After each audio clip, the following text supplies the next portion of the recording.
പിന്നെ അടി തുടങ്ങിയേക്കണ്. അടിക്കുവാണോ? ആഹാ, അപ്പൊ എന്തോ കാര്യം ഉണ്ടല്ല. എന്താ അപ്പ കാര്യം? ഒരു കാര്യമുണ്ട്.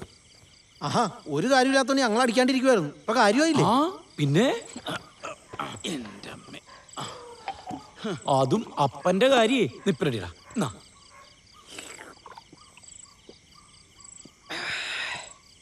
ഇനി പറയപ്പാ, എന്താ കാര്യം?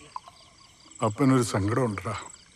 അപ്പന്റെ മനസ്സ് ഇന്ന് ഒരുപാട് വേദനിച്ചടാ. എടാ പറഞ്ഞത് കേട്ടോ, അപ്പന്റെ മനസ്സ് വേദനിച്ചത്. അപ്പൊ രണ്ടര അടിക്കണ്ടേ? പിന്നെ ഇന്ന് പിടിച്ച അപ്പൊ ഞാൻ അടിക്കണ്ട.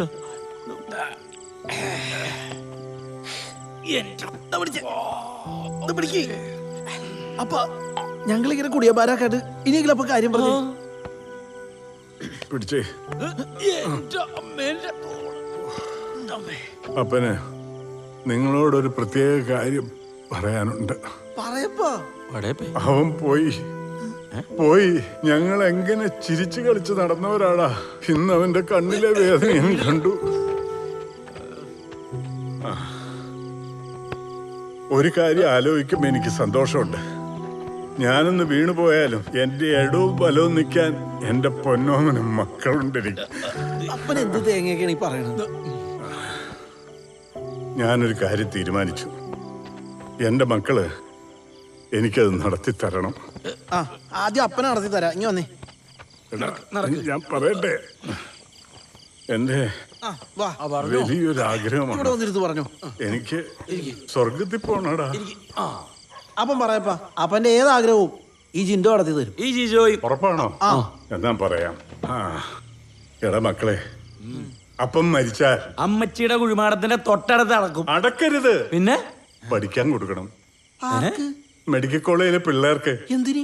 എന്ത് കാര്യത്തിന്? പിന്നെ ഒരു പുണ്യാളം വന്നു ഒന്ന് പോയപ്പാ. വയസ്സാകാലത്ത് വേറെ പണിയൊന്നും ഓരോന്ന് ചിന്തിച്ചു കൂട്ടിട്ടേ ഒന്ന് പോയേ. വയസ്സൊക്കെ ചിന്തിക്കാൻ. ഇത്രയും കാര്യമായി വളർത്തി നിങ്ങളെ ഇവിടം വരെ ആക്കിയിട്ട് അപ്പന്റെ ആഗ്രഹം നടത്തി തരേണ്ടത് മക്കളുടെ കടമയാടാ. പറ്റിയല്ലേ? സെന്റിമെന്റ്സ് തുടങ്ങി. വേണ്ട, ചെല്ല്. മക്കക്കഞ്ഞി ദുഃഖക്കഞ്ഞിയാ. അപ്പോ അപ്പൻ ആഗ്രഹിച്ച പോലെ അപ്പനെ ഞങ്ങൾ മെഡിക്കൽ കോളേജിലെ പിള്ളേർക്ക് പഠിക്കാൻ കൊടുക്കാം. ഇപ്പൊ കൊടുക്കണോ? വേണ്ട, ചത്തിട്ട് മതി.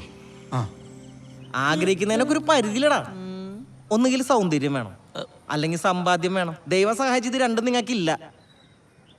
പിന്നെ നിങ്ങൾക്കൊക്കെ ആകെ ഉള്ളതേ നല്ല ചീത്തപ്പേരാണ്. ആ പേരും കൊണ്ട് ഇപ്പൊ പോയിട്ട് ഒരു കാര്യമില്ല. ഒരു പോസിറ്റീവ് കാര്യത്തിന് പോകുമ്പോ നെഗറ്റീവ് പറയല്ലിയാ. ഞാൻ പറഞ്ഞത് റിയാലിറ്റിയാ. കേട്ടിട്ടില്ലേ? റിയാലിറ്റി, യാഥാർത്ഥ്യം. നീ എന്റെ താളമ്പള്ളിലും കേട്ട് അതിങ്ങ് വന്നാടാ. അവളുമാരെ ഓരോ വഴിക്ക് പോകും. രണ്ടാളും ഒറ്റയ്ക്ക് പോണ്ടാ. നീയൊക്കെ ഇടിയും കൊണ്ട് കിടക്കുമ്പോഴേ ഹോസ്പിറ്റലിൽ കൊണ്ടുപോകാൻ ആള് വേണ്ട. ഒരു നല്ല കാര്യത്തിന് ഇറങ്ങുമ്പോ ഇങ്ങനെ 3 പേരായിട്ട് ഇറങ്ങിയാൽ. നീ ഒരു വെള്ളം മേടിച്ചടാ. വെള്ളം ബാക്കി ആവശ്യം ഞാൻ മഞ്ജു വാങ്ങും. അത് മേടിച്ചു. ഓക്കേ, അപ്പൊ മഞ്ജ് പോയി. താങ്ക്സ് അളിയാ. ബാക്കി കാശ് സിപ്പപ്പായി ചപ്പിക്കോ. നിർത്തടാ.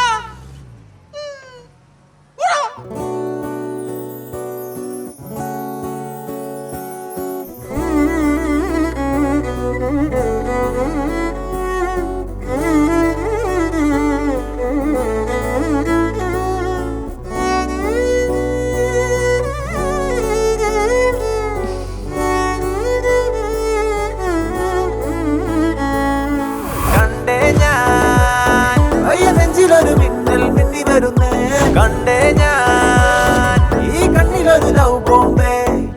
കണ്ടേ ഞാൻ ആ തെന്നി വന്ന തെന്നൽ തൊട്ട പോലെ.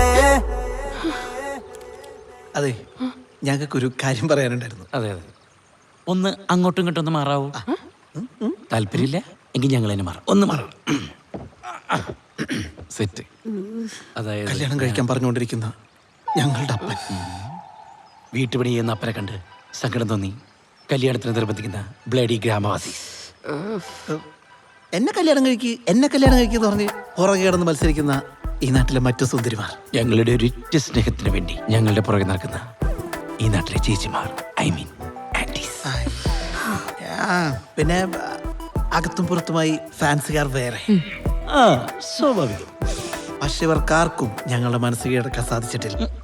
കാരണം ഞങ്ങളുടെ മനസ്സ് അപ്പോഴും ഇപ്പോഴും നിങ്ങളുടെ പിന്നാലെയാണ്.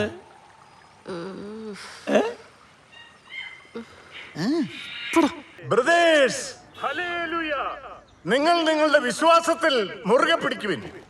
ഇനി കർത്താവായ യേശുവിന്റെ രാജ്യമാണ് വരാൻ പോകുന്നത്. അവൻ നിങ്ങളെ കൈവിടുകയില്ല. നമുക്കെല്ലാവർക്കും ഒന്നുചേർന്ന് എന്തൊക്കെ പറഞ്ഞാലും സെവാൻ ഒരു വിശ്വാസി തന്നെ അല്ലയോ? പള്ളിക്ക് വേണ്ടി എന്തൊക്കെ കാര്യങ്ങളാ ചെയ്യുന്നത്. ഇങ്ങനെയുള്ള 10 പേരുണ്ടെങ്കിൽ നമ്മുടെ പള്ളി എന്നേ രക്ഷപ്പെട്ടേനെ. പള്ളി രക്ഷപ്പെട്ടുകൊണ്ട് നിന്റെയൊക്കെ കുടുംബത്തിൽ വല്ല ഗുണമുണ്ടോ മണ്ടന്മാരെ എന്നാണ് പാശാൻ പറഞ്ഞത്. ദൈവമില്ല ഉണ്ടെങ്കിൽ ആശാനിക്ക് ഇത് വരുത്തോന്ന് ഇപ്പൊ പറഞ്ഞത്. അത് നീ പറഞ്ഞ കറക്റ്റാ. ദൈവം ഉണ്ടെങ്കിൽ അവനെ ഇങ്ങനെ ഉണ്ടാക്കി വെക്കോ? മനസ്സിലായില്ലേ?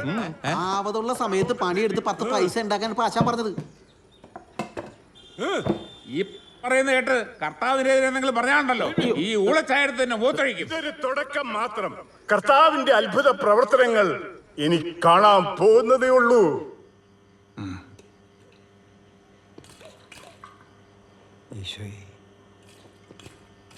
ആശാനെ, മരുന്ന് കഴിക്കുന്നുണ്ടല്ലോ അല്ലേ? കഴിക്കുന്നുണ്ട് അച്ഛാ. ആ, എന്നാ പിന്നെ ഞങ്ങൾ ഇറങ്ങട്ടെ. കാലത്ത് തുടങ്ങിയ യാത്രയില്ലയോ? 2 ദിവസം കൊണ്ട് ഇടവകയിലെ എല്ലാ വീട്ടിലും ചെന്ന് എത്തണം. എല്ലാവരും മുടങ്ങാതെ പള്ളിയിൽ പ്രാർത്ഥനയ്ക്ക് എത്തിക്കുന്നവരെ ഒരു സമാധാനമില്ല. എല്ലാം ശരിയാവും. എന്റെ എല്ലാമായ ആശാനെ, ഈ അവസ്ഥയിലും നിങ്ങൾ പൊന്നുപോലെ നോക്കുന്നതിൽ എനിക്ക് വലിയ സന്തോഷമുണ്ട്. ആശാനെ,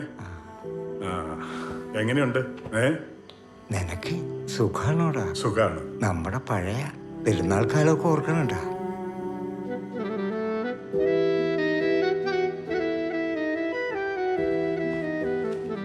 ഇത് മേടിക്കാച്ചാ?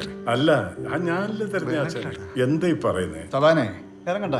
വരുവാച്ച. ആ, അച്ഛാ വല്ലതും കഴിച്ചിട്ട് പോവാം. ഇപ്പൊ വേണ്ട അനിയമ്മേ. ആ ബെസ്റ്റ്. എന്റെ പെമ്പറന്നോത്ത് അച്ഛന്റെ മേടെ കൊണ്ടുവന്ന് വെച്ചിട്ട് ഫുഡ് പിന്നെ ആര് കഴിക്കും? ഇങ്ങോട്ട് ആശാൻ കിടക്കണ കിടപ്പ് വേണ്ട. ആയ കാലത്ത് തന്നെ ഊത്തായിരുന്നു.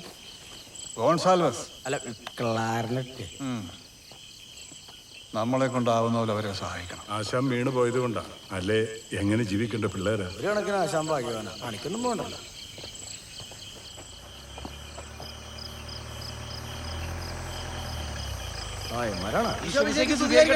ഇപ്പോഴും എപ്പോഴും സ്തുതിയായിരിക്കട്ടെ. ഇതൊക്കെ അറിയാവോ അച്ചോ? ഓ, സേബാനോസിന്റെ കൂടെ ഉറക്കത്തിൽ കിട്ടുപിടിച്ചേർക്കുള്ളൂ അല്ലടാ മക്കളെ. നമുക്ക് ഇവരെ പള്ളിമേടയിൽ ഒന്ന് ഇറക്കിയിട്ട് പോവാം. ഓ, നിങ്ങൾ എവിടെ പോയിട്ട് വരുവാടാ? പൂപ്പാറ പോയിട്ട് വന്നേപ്പാ. എടാ മക്കളെ, ഓട്ടോ ഒക്കെ ഉണ്ടോടാ? ഓ, കുറവാച്ചോ? ആ, എങ്ങനെ കുറയാതിരിക്കും? ദൈവഭയം വേണം. നീയൊക്കെ രാംദാസിന്റെ മക്കളെ പുറകെ കിടക്കാതെ ദൈവത്തോട് പ്രാർത്ഥിക്കും. അതിനുമാർക്ക് കർത്താവിന്റെ മുഖം ഓർമ്മ വേണ്ടേ? എല്ലാ സഭാനെ ഉപദേശം തുടങ്ങി.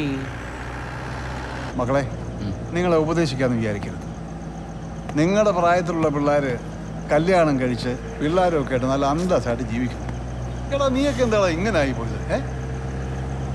നിങ്ങളുടെ അമ്മച്ചി മരിച്ച ശേഷം വേറെ കല്യാണവും കഴിക്കാതെ മക്കളെ ശരണമെന്നും പറഞ്ഞ് നിന്നെയൊക്കെ പൊന്നുപോലെ വളർത്തി വലുതാക്കി ഇവിടെ വരെ എത്തിച്ച നിങ്ങളുടെ ഈ അപ്പനെ കുറിച്ച് നിങ്ങൾ എപ്പോഴെങ്കിലും വിചാരിച്ചിട്ടുണ്ടോ? ഈ പ്രായത്തിലും അങ്ങനെ അവിടെ ഇവിടെ നിന്നൊക്കെ കടവ് വാങ്ങിച്ച് നിനക്കൊക്കെ ജീപ്പിന് ജീപ്പ്, സ്കൂട്ടറിന് സ്കൂട്ടർ ഇതൊക്കെ വാങ്ങിച്ചു തരുന്നില്ലയോ? നിങ്ങൾ എപ്പോഴെങ്കിലും ഇങ്ങനെ കുറിച്ചൊന്ന് ആലോചിക്കാറുണ്ടോ? ആലോചിക്കാറില്ല.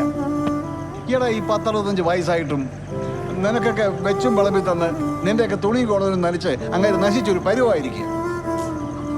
ഓ, 2 മക്കളും മാറി വന്നിരിക്കുന്നു. ആ പോട്ടച്ച, അവര് പിള്ളേരല്ലേ. ആ, എന്തിനാ യോമാരെ പറയുന്നത്? ഇയാളെ പറഞ്ഞാ പോരെ? വളർത്തു ദോഷം. ഇതാണ് ഞാൻ പറയണത്. മക്കളെ വളർത്തണമെങ്കിൽ തന്തയും തള്ളയും കൂടി ഒരുമിച്ച് വളർത്തണം. അല്ലെങ്കിൽ ഇവന്മാരെ പോലെ അല്ലേ സഭാനെ? ഇറങ്ങിയ എന്താ സ്റ്റോപ്പ് എത്തി. Good night. Good night. ശരി മക്കളെ. Good night.